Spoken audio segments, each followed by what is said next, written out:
Buenas, buenas televidentes de En órbita y gente que se quedó sin televisión satelital. Una vez más estamos en una emisión de este programa en donde cada tanto vamos a importunar a gente importante del mundo de la cultura y en este caso nos encontramos con la maestra Beatriz González que ha aceptado darnos una entrevista a nosotros. Maestra, buenos días, ¿cómo le va? Buenos días, ¿cómo estás? Bien, gracias. Maestra, ahorita en medio de, bueno, ahí son muchos los temas, son muchos los reportajes y las entrevistas que usted le han hecho. Yo escogí algunos pocos temas, depuré además un gran cuestionario. Me gustaría preguntarle primero por el buen gusto. Nosotros estamos en una época que está plagada de invitaciones al placer y al buen gusto y al refinamiento y al estilo. ¿Usted cree que existe el buen gusto? Y si existe, ¿dónde está? Bueno, yo creo que el problema en general es el del gusto, más que del buen y el mal gusto. Pero sí lo que está sucediendo ahora con la proliferación de imágenes, para hablar solo de imágenes y no de contenidos, pues lo que sucede es que ante esa avalancha la gente se quedó sin saber qué era bueno y qué era malo. Entonces se perdió como unos parámetros que había. Realmente del gusto está hablando de Kant para adelante, está hablando de qué es el gusto, cómo debe ser la crítica. Pero entonces el momento en el cual uno piensa que el buen gusto se acabó, yo lo que pienso es que se acabaron los parámetros, que los cuales antes la gente tenía que referirse. Rafael y Miguel Ángel eran el buen gusto y lo otro era mal gusto, ¿no? Entonces había unos parámetros, los parámetros desaparecieron por la proliferación de imágenes que asedian a las personas y la proliferación también de contenidos. Entonces se perdió un equilibrio. En esa medida, ¿qué educación debe tener un crítico de arte que quiera trabajar o que quiera empezar a trabajar ahora mismo en eso? Yo creo que la profesión de crítico de arte se acabó también. Yo lo que creo es que hoy día la curaduría, que es una entidad más o menos nueva, absorbió todo. Entonces, la característica del crítico de arte es que supiera historia del arte. Eso es fundamental para que tuviera puntos de referencia. Pero desafortunadamente la crítica fue absorbida por la curaduría y el curador no necesita saber historia del arte. Debe saber como del 80 en adelante, pero me refiero al curador de exposiciones y no al curador de museos, que es otra entidad. Pero el curador de exposiciones es una persona que no necesita, que él cree, mejor dicho, él cree que no necesita saber historia del arte. Y eso es gravísimo, porque entonces él practica es como unas políticas. Yo creo que el curador está buscando políticas para beneficio propio de él. Entonces el curador es una persona, para mí, en cierta forma de dudosa ortografía, en el sentido de que él, sin la historia del arte, que es la bandera del crítico. El crítico, nadie puede saber más historia del arte que Marta Traba, o que Walter Engel, o que Casimiro. Ellos sabían la historia del arte, y en ese momento, y los críticos, por ejemplo, el crítico que impone a Warhol, era un sabio en historia del arte que viene de Europa y se establece en una galería en Nueva York. Entonces, ese momento del crítico como conocedor de arte es el momento que se acabó. Y entonces los reyes son los curadores y ellos dicen que no necesitan saber historia del arte, entonces no hay puntos de referencia. Usted decidió hace ya un montón de tiempo dejar de ser una señora, ¿cómo dice usted? Fina e inteligente. Y más bien dedicarse a explotar o a explorar las posibilidades de ser una persona de malos modales. Es que yo he leído y he oído mucho esa expresión en torno a usted. ¿Eso es un acto liberador? Yo creo que lo de fina e inteligente me empezó a disgustar y empecé a buscar unos elementos que eran criticados como por su mal gusto. Cuando el padre Trillos hizo la cúpula de la Catedral de Bucaramanga, la gente empezó a decir, es una guacamaya, porque era naranjada, aguamarina y vino tinto. Y entonces él dijo, guacamaya o no guacamaya, pero les dejé la cúpula. Y entonces yo veía esa cúpula desde mi casa Y entonces empezó a gustarme esas cosas que eran como rechazadas por supuesto mal gusto. O ciertos detalles, por ejemplo, en esa época, no sé si ahora las niñas de primera comunión les ponían una corona muy grande, hecha de flores de cera, y así, y entonces pues nosotros nos distinguimos de las otras niñas en que nosotros nos pusieron unas rositas apenas, una coronita, porque mi mamá era muy refinada. Mamá era como cubista, pues, ¿no? Eso, los muebles que compraba, todo era de un refinamiento muy grande. Entonces tal vez quería que nosotros no miráramos esas otras cosas, o si nos las mostrara, nos mostraba para que no lo hiciéramos. Pero entonces a mí empezó a gustar eso para pintarlo. Yo retraté a esas niñas de primera comunión, todo eso a mí me llamó mucho la atención, esa vía. Y esa es la vía que tomé para quitarme de encima el mote de fina e inteligente. De fina e inteligente. Mm. ¿Usted cree que ahí arranca un poco el compromiso político que pueda tener su obra, desde ese gesto? Yo creo que uno tiene un compromiso como con la ética, más que con la política. Sí, por ejemplo, cuando yo empiezo a hacer las obras sobre Turbay o sobre Belisario, la figura de Turbay me empezó a llamar la atención. Yo estaba pintando otras cosas, yo decía versiones de supuesto mal gusto de obras de la pintura universal.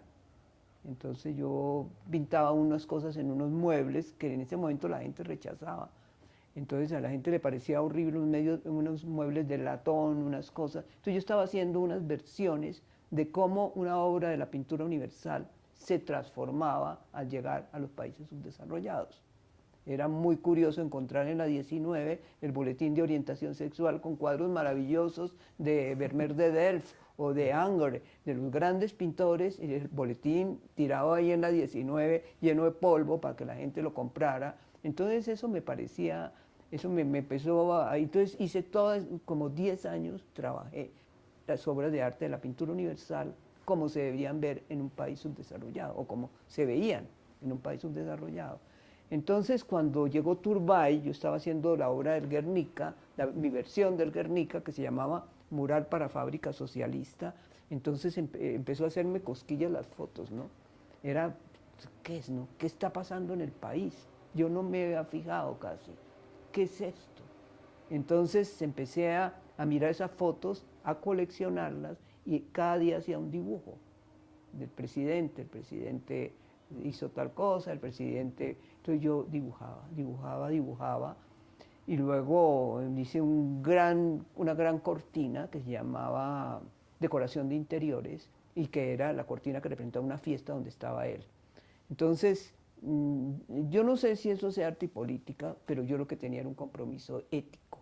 Yo decía, ¿qué es esto? ¿Qué está pasando?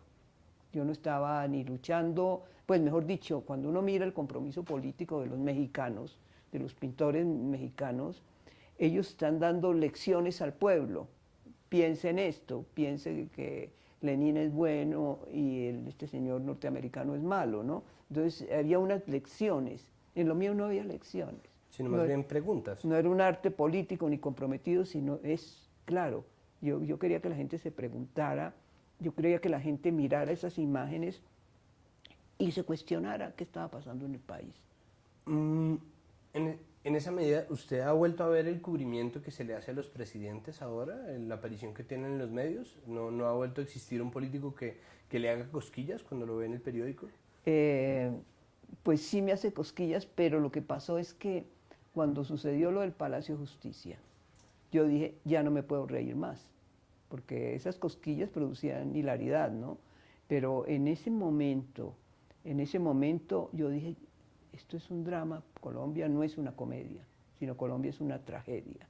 Entonces, desde entonces me dediqué a la tragedia, a mostrar, lo último que mostré, por ejemplo, los inundados, son la gente cargando todos sus corotos, por decir algo, sus colchones, en medio de la lluvia.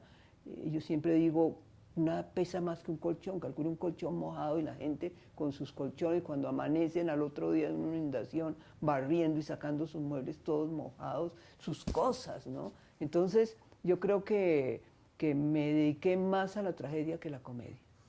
Pero igual el humor existe permanentemente, bueno, o al menos hasta ese punto existió. Y usted además es una experta en caricatura política. ¿Usted cree que entonces ese papel del humor lo deben tomar los caricaturistas o es simplemente una decisión personal? No, yo creo que el caricaturista tiene que tener varias condiciones, ¿no? Para mí, yo creo que el humor no se ha desaparecido porque aparecen los colores, aparecen las formas, aparecen ciertas cosas, pero yo sí creo que el caricaturista tiene que tener unas condiciones, tiene que tener sentido del humor, tiene que tener agudeza para captar ese momento. Y yo sí creo que el caricaturista debe saber dibujar. A mí sí, a veces me horrorizan caricaturas y también me criticaron mucho cuando mi exposición que hice en el banco de caricatura, porque no puse a todos, porque no me parecían buenos dibujantes. Entonces yo siento que el caricaturista debe ser un buen retratista. Por ejemplo, Osuna es un gran retratista. Y es difícil encontrar un caricaturista que capte los rostros de López Michelsen, de Turbay, de todos, tan sumamente bien como lo hizo Osuna. Ahora pienso que hay grandes dibujantes, yo pienso que Matador es el gran dibujante del momento y el gran caricaturista, aunque no es tan buen dibujante, y a veces se parecen muchas unas figuras a otras, a veces a mí Uribe se me parece a Petro en las caricaturas de él, de pronto hay cositas, ¿no? También hay, pero hay unas, pero coge el chiste perfecto y la línea es muy buena. No es tan buen retratista como Osuna, pero sí la línea es excelente, ¿no? Entonces yo no me pierdo las caricaturas de él y por eso terminé la historia de la caricatura en Colombia con Uribe muerto de risa, revolcándose de risa, porque me parecía que el problema es la risa. Entonces, ¿cuántas veces aparece la risa en Colombia? Las caricaturas pueden hacer reír y puede hacer un guiño intelectual, pero que produzca risa, eso es necesario en el país, ¿no? En un país con esta tragedia, pues. Sí, igual, en medio de todo, por ejemplo, Rendón era muy trágico, ¿no? Pues lo que uno veía alcanzaba a ser sumamente oscuro. Pero bueno, ahorita, ¿su favorito es Matador? Yo creo que mi favorito es Matador, yo estoy segura que mi favorito es Matador. Sí, y ese es el más joven, además, es una persona que se ha hecho muy rápidamente, en unos 6 años, se puso en la mirada de todos los que nos gusta la caricatura. Para finalizar, me gustaría preguntarle sobre lo que le dijo usted, Luis Caballero. ¿Usted cree que de verdad es posible pintar en colombiano o que existe de verdad incluso la necesidad de una identidad en ese sentido? ¿O existe simplemente una serie de rasgos que le vienen casi que por la geografía? Bueno, eso de Luis es muy interesante porque conlleva muchos problemas de identidad. Yo siempre contesto cuando me hacen esa pregunta que si yo estoy pintando como bumanguesa o como colombiana, que si hay una especie de nacionalismo en mi pintura que se debe reconocer. Yo contesto que a mí lo que me gusta mucho los escritores que los traducen hasta el chino y hasta en chino lo entienden, pero que se refieren a, como Tomás Carrasquilla. ¿Cómo es posible Tomás Carrasquilla, tan paisa, que habla de costumbres paisas, que habla lenguaje paisa, todo eso y que lo traduzcan al alemán y que tenga gracia? Entonces yo digo, ese es el quid del problema. Uno no está pintando colombiano, él estaba haciendo sus cosas como él pensaba que debía escribir. Y resulta que lo que le sale es un producto absolutamente paisa y sin embargo se vuelve universal. Entonces yo creo que lo de uno debe volverse universal. Por eso yo estoy trabajando ahora solo con una obsesión que hacer íconos, ¿no? Pues los suicidas del Cisga se convirtieron en un ícono. Yo no me estaba proponiendo eso. Pero yo sí creo que que crear íconos, que la gente reconozca de una manera simple, como lo hacían Espinosa o como lo hacía Figueroa, de Bolívar, por ejemplo. Este es Bolívar. Entonces yo quiero hacer íconos de la situación del país. Entonces, obras muy simples, muy sencillas, pero con mucha lectura profunda. Muchísimas gracias, maestra. De verdad que muchas gracias por todo. Y bueno, nosotros seguiremos aquí en órbita, no se pierdan nuestra próxima emisión. Y si quieren ver esta entrevista completa, sin ningún corte, pueden entrar a verla en internet, porque por supuesto nosotros estamos en 3 plataformas distintas. Hasta luego.